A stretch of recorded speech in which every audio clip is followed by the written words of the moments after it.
마곡사에서는 매주 금요일 날 이렇게 건강운동송 하시는 분들이 이렇게 동참하셔가지고 이렇게 하십니다. 뭐 또 새로운 분들이 오셔서 또 새롭게 하기로는 그렇고, 이제 건강경이 대충 먹으라는 거는 이렇게 한번 읽어드리는 게 나을 것 같다 이 생각이 듭니다. 건강경이라고 하는 경전은 부처님께서 29살에 출가하시고, 그죠? 35살에 깨치셔가지고 그때부터 80살까지 이제 수많은 법문을 하셨겠죠, 그죠? 그래서 수많은 법문이 이제 우리 뭐 해인사가는 8만대장경이라고 하는 지금 수많은 말씀들이 그렇게 계셨다는 거죠. 계셨는데 부처님께서 깨치고 나서 부처님 어떤 그런 진리의 말씀을 전하니까 알아듣는 사람이 별로 없어요. 그 이제 그 시기에서 화엄경 법문을 하니까 알아듣는 사람이 없어서 한 3, 7일 정도 하고, 그래서 안 되겠다 싶어가지고 부처님께서 이제 뭐 설화에는 그렇잖아요. 아니 그냥 나는 인멸에 들란다라고 이야기를 하니까 이제 범천이 아니 우리 저쪽 있잖아요. 신장 범천이 하늘에서 내려와가지고 그래도 그 연꽃의 비유를 들면서 뿌리는 진흙탕 속에 두고 줄기를 내지만 그 꽃만은 물들지 않는 그런 사람들, 그런 어떤 건기수승한 이들도 있지 않겠느냐. 그들을 위해서 법을 설해달라 해서 이제 3번을 청해서 이제 부처님 했다. 뭐 그런 이건 설화적인 얘기고, 어쨌든 그 부처님의 말씀을 받아들일 아직 건기가 안 돼 있는 분들을 위해서 차차차차 그 인연을 이끄셨어요. 그래서 처음에 이제 암경 법문, 쉽게 이야기해서 이제 일체 모든 것들 우리가 보이고 들리고 느껴지는 일들이 다 있잖아, 그죠? 있는 이 현실의 삶 속에서 다 있는 것들, 이것들 보이는 것은 보이는 대로, 들리는 건 들리는 것대로 이렇게 그 내 마음 생각이나 감정들을 잘 제어해야 평안을 얻을 수 있다라는 말씀으로 이렇게 법문을 쭉 하시겠죠. 하시고 나서 또 이제 방등부, 그리고 이제 인연이 성숙했다 싶을 때 지금 이렇게 건강경이 포함되어 있는 대반야경 600권을 설하셨어요. 그래서 이제 부처님께서 이 대반야경을 21년 동안, 그러니까 40 몇 년 중에서 반을 건강경을 이 건강경이 나오는 대반야경을 설하셨으니 얼마나 이 경이 수승하겠어요.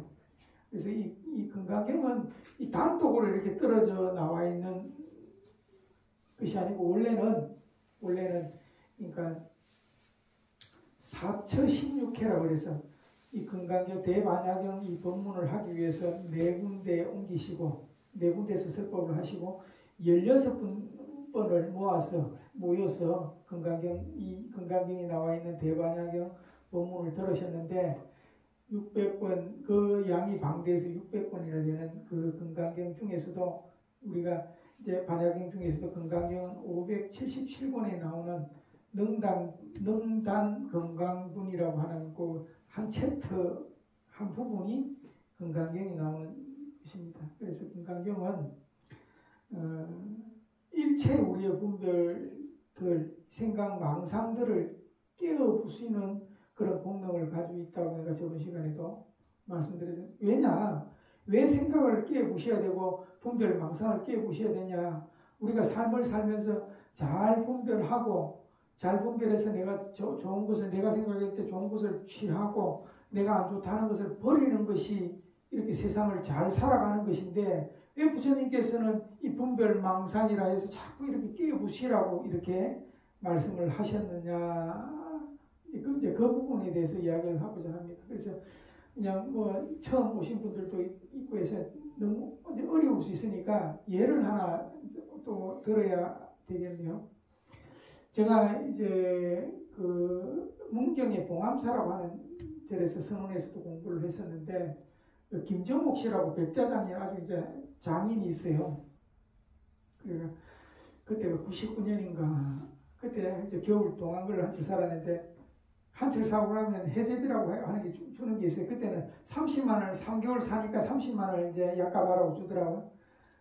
30만 원을 받았는데 바로 문경 그 근처에 김정옥 씨 이제 도자기 만드는 분이 아주 유명한 분이 있다고 그래가지고 가니까 그 한 세트에 그때 30만 원 달라고 했더니 3개월 동안 약값 이제 해제비 받은 걸 그대로 주고 닭기를 구해와가지고 선물했던 그런 기억이 납니다. 이제 제가 하고자 하는 얘기는 뭐냐면은 그 만약에 예를 드는 겁니다. 그 장인이 김정옥 씨인데 그 장인이 이 도자기를 그 백자장이거든요. 무형문화재 뭐 그런 무슨 아주 유명한 사람입니다. 이제 이렇게 장인이 이렇게 흙으로 가지고 이렇게 그릇을 구워서 이렇게 이제 뭐 작품을 하잖아요. 한날은 지금 가족 보살님이 아니 지금 그 밤에 이제 뭐 이렇게 예를 든 겁니다. 그 집에 화장실이 없는 게 아니고 아니 밤이 겨울인데 밖에 나가서 이제 오줌 누기도 그러니까 그럼 영감 그러면 요강 하나 이렇게 만들어 보라고 또 이제 만화님 시키니까 또 만들겠지 그죠? 요강을 한 개 딱 만들어 뚜껑까지 있는 걸 잘 만들겠지. 요강 모르시는 분 없잖아요. 만들겠지. 또 그래 있는데 집에 이제 애가 아이고 우리 그 강아지 밥그릇이 없어진 누가 어떻게 했는지 없는데 밥그릇 하나 만들어 달라고. 그래서 또 그 장인이 이렇게 흙으로 이렇게 밥그릇을 하나 만들었어요. 또 어느 지나가던 스님이 아유 그러면 내가 요즘 이렇게 절에 그 내 방에 모실 불상을 하나 만들었으면 좋겠다. 만들어 주시오. 또 불상을 하겠다 만들었더니 우리는 어떻습니까? 똑같은 흙으로 똑같은 사람이 그 장인이 뭐 이렇게 작은 것은 소리하고 큰 것은 정성을 주고 그렇게 할 사람은 아니잖아요. 장인이라고 하는 건 자기 정성 그대로 다 만드는 게 장인이잖아요. 그런데 우리는 그 불상의 모양을 보고 불상에서는 절을 하고 기도를 하고 경건하다 이거는 장엄하다 뭐 이렇게 해서 모십니다. 근데 요강단지는 어떻습니까? 처음 만들어 깨끗한 거지 뭐 괜히 좀 불결한 것 같아서 저 한쪽에 밀어놓잖아요. 그죠? 그거 마찬가지로 또 뭐 개밥그릇 뭐 그쪽 천대 받겠지. 여러분들 차 좋아하세요? 차? 말차 드셔보셨어요? 말차라고 해서 가루를 이렇게 풀어가지고 이렇게 젖어서 격발해서 먹는 게 있는데 말차를 담는 그릇을 다완이라고 그러기도 하고 자완이라고도 합니다. 그 자완이 일본에서 국보 자완이 있는데 이도다완이래.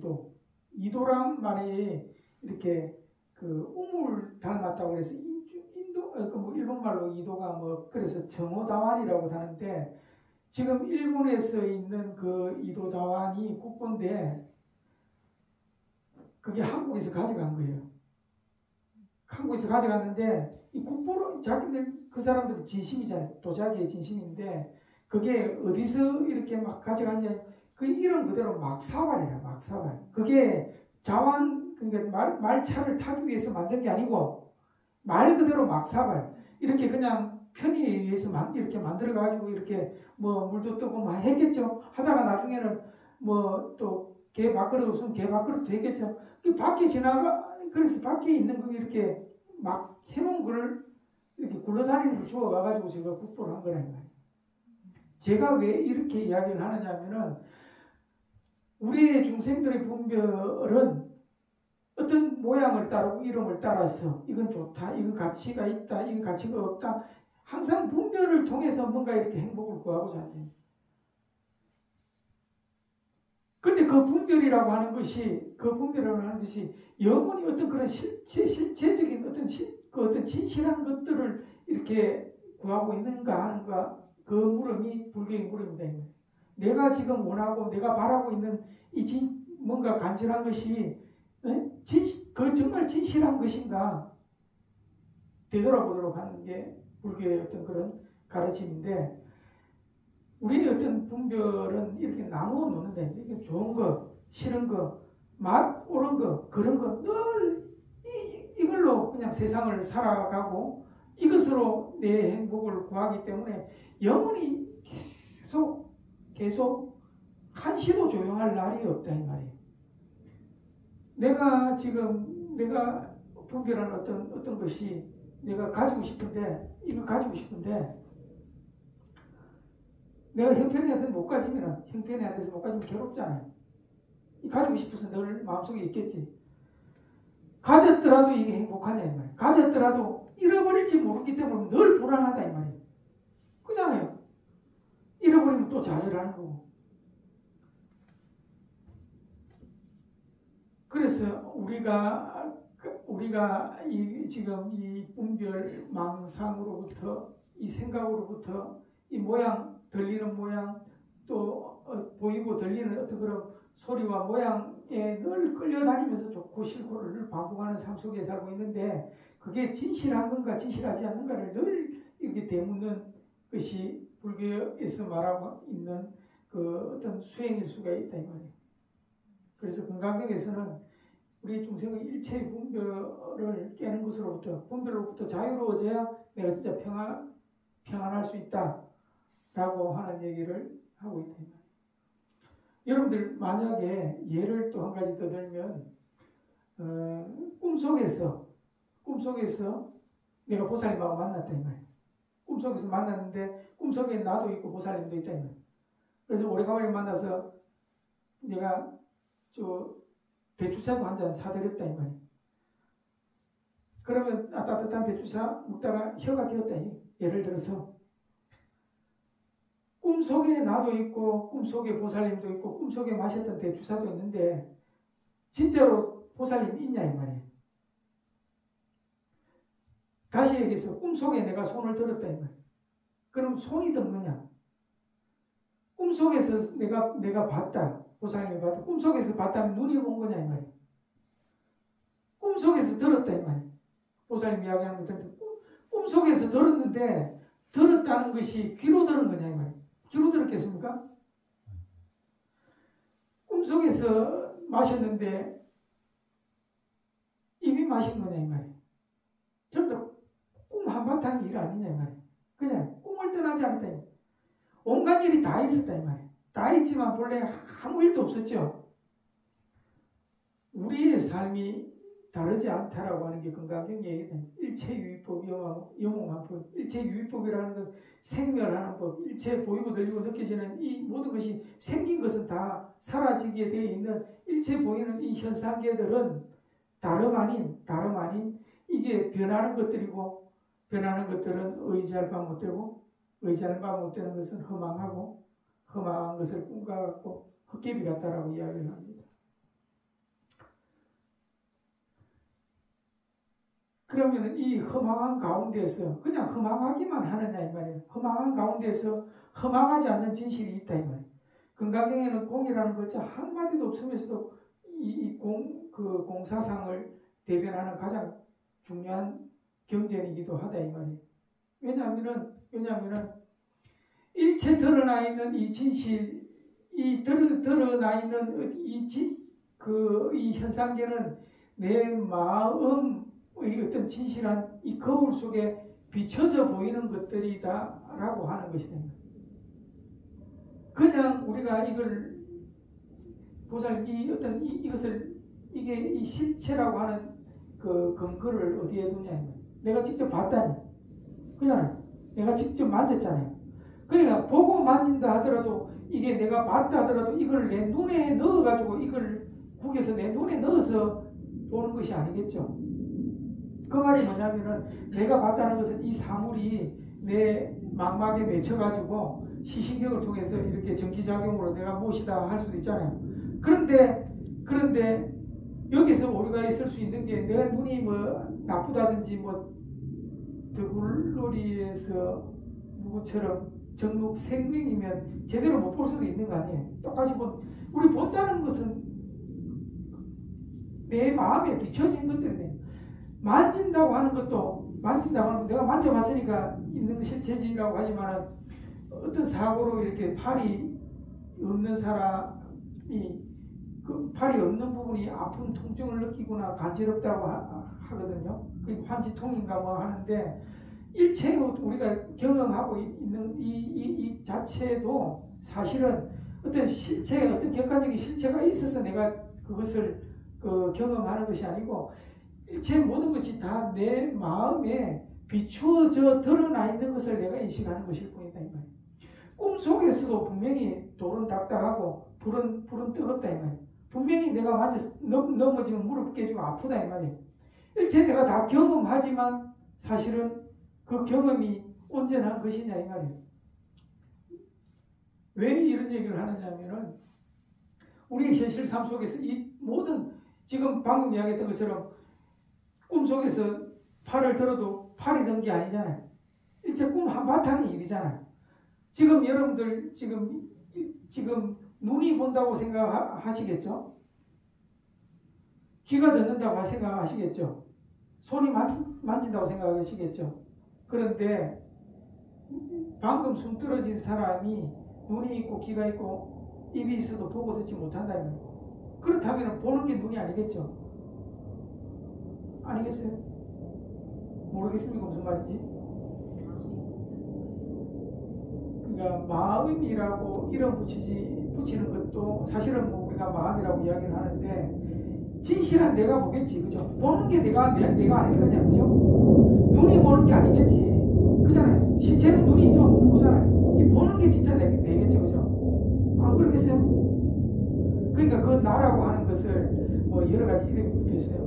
여기서는 뭐 본성이라고도 하고 본래 면목이라고도 하고 뭐 진여라고도 하고 여러 이름 마음이라고도 하고 한마음이라고도 하고 여러 이름이 있어요. 그 이름이 사실 중요한 게 아니고 진실한 나를 찾고자 하는데 내가 뭔가 돌아볼 수 있고 내가 뭔가 이렇게 찾아가는 공부가 진실한 불교 공부고 건강교 공부인데 우리는 내가 눈이 있어서 보기 때문에 눈이 본다고 생각하고 귀가 듣는다고 생각하지만 눈이 보는 게 아니고 진실한 이게 볼 거 아니에요. 뭔지 모르지만 이게 보고 이게 듣는다 이 말이에요. 그렇다면은 그걸 이제 우리가 일반적으로 마음이라고 참만 마음이라고 하는데 여기서 내가 떠나 있는 적이 어디 있냐 이 말이에요. 내 마음이 소외되고 내 마음을 떠나 있는 적이 어디 있냐. 마음 지금 여기 내 마음이 없었던 적이 있냐 이 말이에요.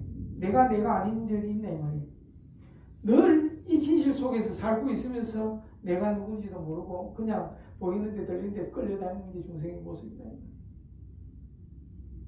그러니까 나를 찾는 공부. 우리는 늘 생각 속에서 뭐 이렇게 이게 맞다 틀리다 하는 이 생각을 나로 삼고 육신의 몸을 나로 삼으면서 살아가기 때문에 우리가 늘 이 육신의 몸이 이게 병들고 늙으면 괴롭다. 이거 나로 알고 있기 때문에. 그러나 이게 내가 아니라고 이야기하기는 그렇잖아. 지금 시간이 조금 더 길어지지만 잠깐만 한마디만 더 하면은 우리가 볼 수 있고 들을 수 있고 느낄 수 있고 알 수 있는 것이 나일 수 있겠나 이 말이에요. 알 수 있는 건 다 대상이잖아요. 대상 경계잖아요. 무슨 말이냐면은 보살님 안경 끼고 있잖아요. 내 안경 그러잖아요. 그죠? 내 안경. 안경은 내가 아니겠죠. 내 양말 그러잖아요. 내 양말. 양말은 내가 아니겠죠. 내 책상 그러잖아요. 책상은 내가 아니겠죠. 내 옷 그러잖아요. 옷은 내가 아니겠죠. 방금 안경, 양말, 책상, 옷 공통되는 게 뭐예요? 다 알 수 있는 것, 내가 볼 수 있는 것, 다 느낄 수 있는 거잖아요. 왜냐면 그건 대상이잖아요. 내가 아는 대상이잖아요. 그러니까 나는 눈이 눈을 보지 못한다고 말하는 것처럼 나는 알 수가 없잖아. 아는 그놈이지 알 수 있는 게 아니잖아. 아는 건 다 대상이잖아. 이렇게 보이는 거, 들리는 거죠. 그렇다면 보살님 이게 뭐냐? 방금 내 시계 뭐 안경 하듯이 내 몸이 이렇게 하잖아요. 그럼 이게 내겠냐고 알 수 있는데 오늘 희한한 말 듣고 가지고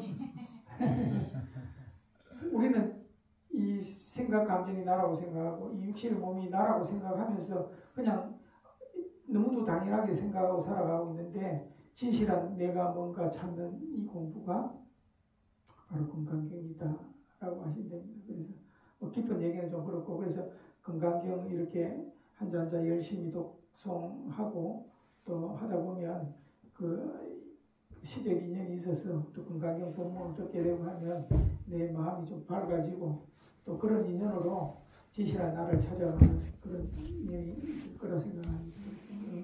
간단하게 이렇게 여러 질문만 던지고 이렇게 마치겠습니다. 네, 감사합니다.